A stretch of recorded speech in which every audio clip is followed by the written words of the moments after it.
continuing on with the topic of transitions and kind of wrapping your head around the internal processes and the work and everything that kind of wraps itself around those things, right? Is how do we how do we seek to that balance kind of like the internal dialogue, communications, the expectations, the needs and the wants that happen around transitions, right? And for me, therapy is a superpower. Like a having a third party, an unbiased and neutral third party to help you to really get kind of down to the understanding of the the core need within the feelings or the issues or the work that is done surrounding these transitions. Like therapy will forever be my first suggestion.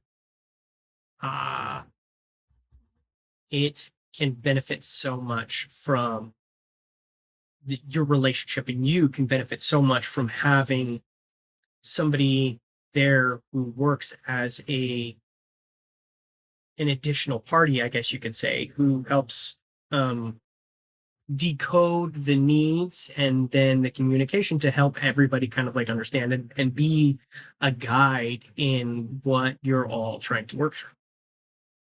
um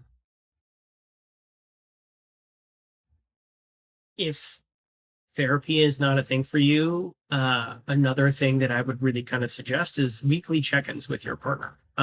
I cannot attest to how um how beneficial taking just a few minutes and kind of sitting with your person and going, okay, where are we at? What are you feeling? And asking really just a handful of questions to flesh out, anything that's underlying. And, a few of those that um, I've asked in previous partnerships is, man, is is there anything that's been on your mind that you haven't shared with me before, or that you haven't kind of shared with me yet, that's just kind of been lingering? Um and what else? Is there anything that I did or didn't do that you would like me to try and improve upon next week? um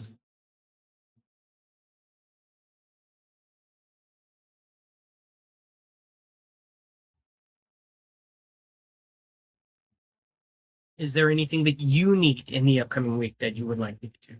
So those kind of three things allow for um, a few things to happen, right? So, in asking, is there anything that has been on your mind that you haven't brought up before, allows a space for people to bring up stuff from the past. Um, and I'm not talking about like dredging up like past hurt or past pain. It's like a good example would be, yeah, I've been wanting to talk about, our electricity bill, and it's been really high, and it's stressing me out because it's affecting our budget, and I would really like to entertain ways to try and reduce that to appease my anxiety. It's things like that. It's not a matter of like, hey, you did this and I feel wronged by it, although that could very well be a topic of conversation and working through that. Back to my first suggestion in couples therapy being a great suggestion. Um, and then the next question being like, hey, is there anything that you would like me to work on or focus on for the upcoming week?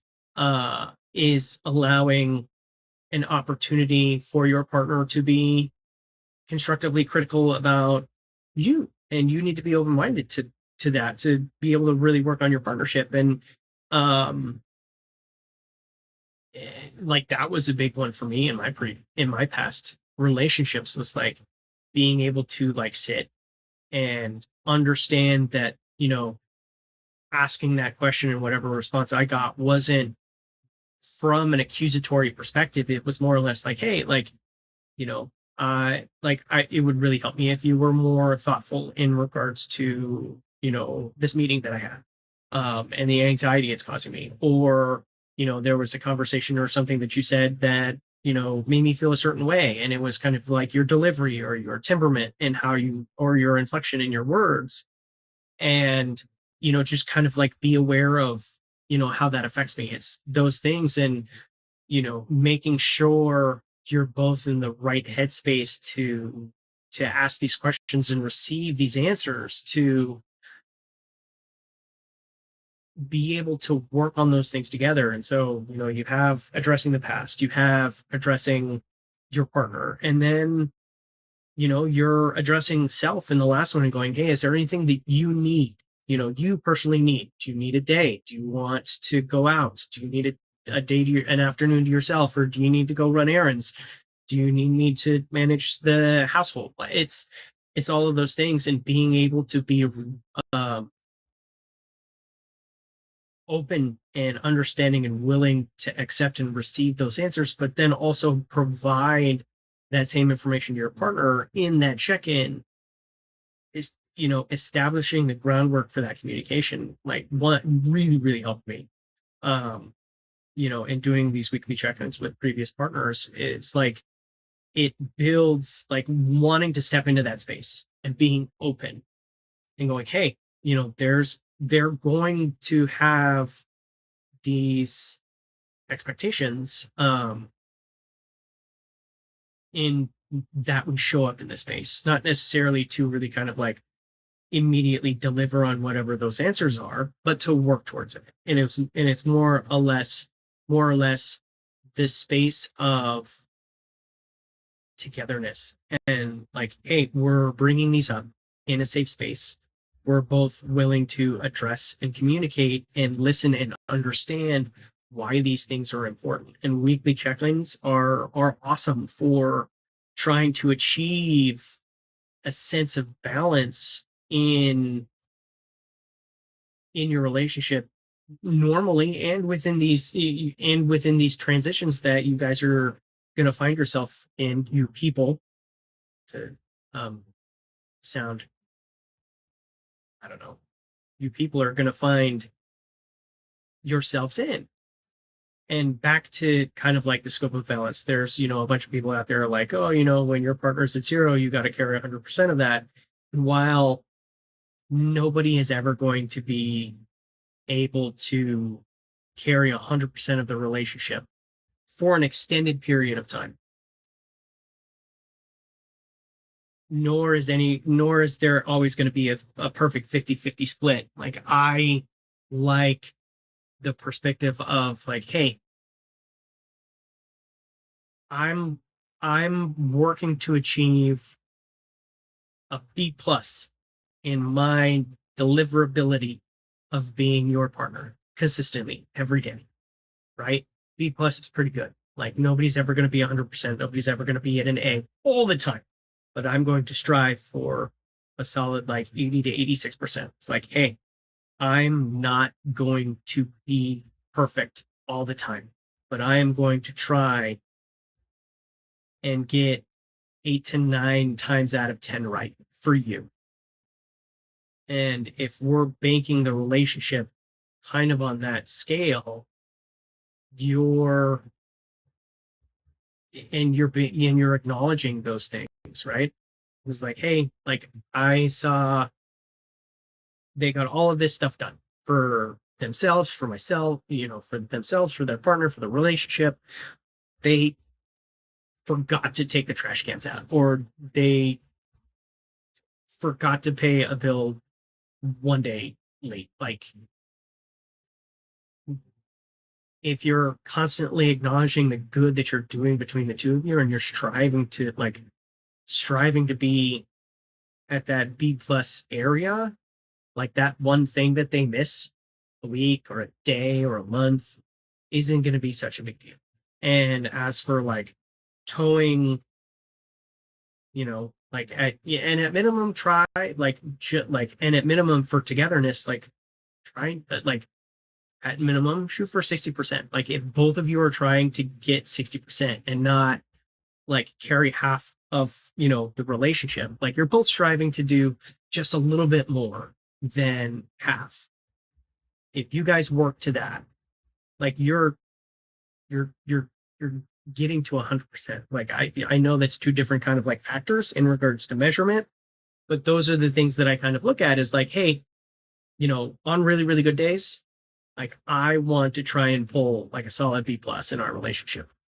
But if I'm only have but on my not so great days, if I'm still working to like knock out like 60% of our relationship, and my person is still doing and my person is still working to do the same thing, like you're still getting there. Everything's covered as long as you're, both covering, you know, different percent, like different areas of those percentages within the relationship. That is a really kind of cockamamie way of going about it. You probably need a flow chart, and I probably should draw one. But like it's kind of like the three different things in regards to scalability and how you work within your relationship and serve each other. Because for me, when I'm in my relationships, I'm truly looking to serve my person, to be the to do the best I possibly can every day, and to do a little bit better the next day, and to understand in myself and in my person that that is a non-linear path, right? I'm gonna be great one day, and I'm not gonna be great. I'm gonna be not so great the next day, and it's just continually working on it, and understanding that of like working to grow within your relationship and working to be a better partner within your relationship is a never ending growth journey. And I think that's where a lot of people kind of lose sight of it and grow distant and become less communicative, is like, you know, getting married, moving in, having kids. It's kind of like buying a house, whatever it is, whatever like socioeconomical marker that you want to try and use is kind of like it. And that's the end point. It's like, okay, that's the goal. It's like the goal is having a happy relationship and a happy partner.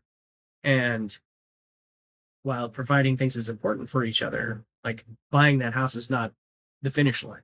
Like, I've said in podcasts previously that like getting married is the beginning point. Like that's not the end. Like that's where you really get to kind of roll up your sleeves and go, okay, like I've done all the cool, wonderful hoarding things to show them that I want to be with this person, right? But now it's like, okay, they're in. But now I got to put my money where my mouth is and go, okay, like I set the example and the standard. I now have to